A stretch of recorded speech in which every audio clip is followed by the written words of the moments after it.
তো আমাদের বিরোধী দলের সদস্য যারা রয়েছেন ওয়াকআউটের পূর্বে পরে কারণে অকারণে দেখি কান কথা বলেন, কান কথা বলার পরে ফিস করে বলার পরে কোনো সময় ওয়াকআউট করেন, কোনো সময় বোধে তর্ক করেন। এই প্রত্যেকটি কান কথা নির্ভর। মাননীয় স্পিকার 1971 সন এর সাথে জিয়াউর রহমান জড়িত, 1975 সন জিয়াউর রহমান জড়িত, 1990 সন বেগম খালেদা জিয়া জড়িত, 2024 সন আজকের প্রধানমন্ত্রী সংসদ নেতা জড়িত। অনেক ব্যাখ্যা রয়েছে। এই প্রত্যেকটা রাজনৈতিক পরিমণ্ডলে রাজনীতির বাঁকের সাথে বিপরীতমুখী দ্বান্দ্বিক রাজনীতির জটিল সমীকরণের একটা সম্পর্ক রয়েছে। এই জটিল সমীকরণের সমাধান হয়েছিল জিয়া পরিবার এবং বাংলাদেশ জাতীয়তাবাদী দলের হাত ধরে। অতএব সংক্ষেপে যদি বলতে হয়, সামগ্রিকভাবে সমষ্টিগতভাবে জিয়া পরিবারের কাছে, বিএনপির কাছে গোটা জাতি, আমি ব্যক্তিগতভাবে এই সংসদ কৃতজ্ঞতা ভাষায় আবদ্ধ থাকার কথা।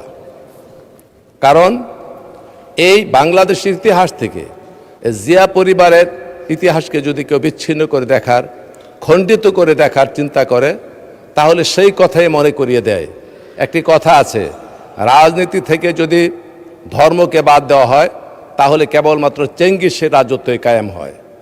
আর বাংলাদেশের ইতিহাস থেকে জিয়া পরিবারের বিএনপির রাজনীতি যদি বিচ্ছিন্ন করা হয় তাহলে সেই ইতিহাস হয়ে পড়ে অন্তঃসারশূন্য, সারশূন্য, ম্লান হয়ে যায়, কলুষিত হয়ে যায়।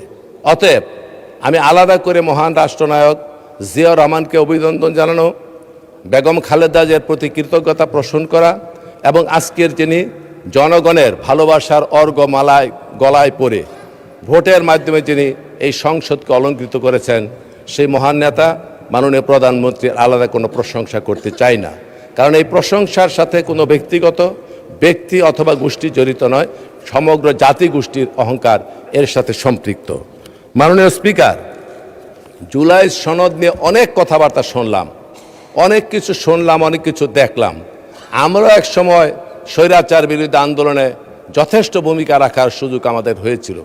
তখন ফেসবুক ছিল না, এই সমস্ত ইউটিউব ছিল না, যার জন্য এই ইতিহাসগুলি ধারণ করা হয় নাই। তবে জুলাই সনদটা কোনো কথামালার রাজনীতি নয়, অথবা কোনো শব্দ চয়ন অথবা শব্দের সমাহার নয়। এটি বাস্তব ধর্মিত একটি ব্যবস্থা, যেটি নিয়ে সেমিকলন, দাড়ি, কমা নিয়ে আমার বিরোধী দলের অনেক সংসদ সদস্য অনেক ধরনের কথাবার্তা বলেছেন।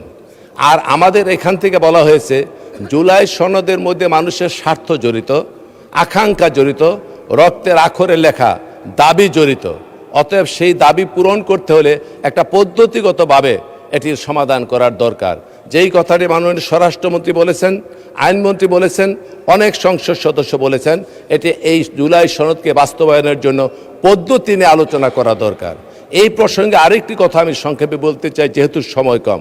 পণ্ডিত জওহরলাল নেহেরু একটি কথা বলেছিলেন যে পাশ্চাত্য শাসন ব্যবস্থার সাথে আমাদের ভারতীয় শাসন ব্যবস্থার পার্থক্য হচ্ছে এই, ওদের শাসন ব্যবস্থা পদ্ধতি নির্ভর আর আমাদের শাসন ব্যবস্থা কান কথা নির্ভর। তো আমাদের বিরোধী দলের সদস্য যারা রয়েছেন ওয়াকআউটের পূর্বে পরে কারণে অকারণে দেখি কান কথা বলেন, কান কথা বলার পরে ফিস করে বলার পরে কোনো সময় ওয়াকআউট করেন, কোনো সময় বোধে তর্ক করেন।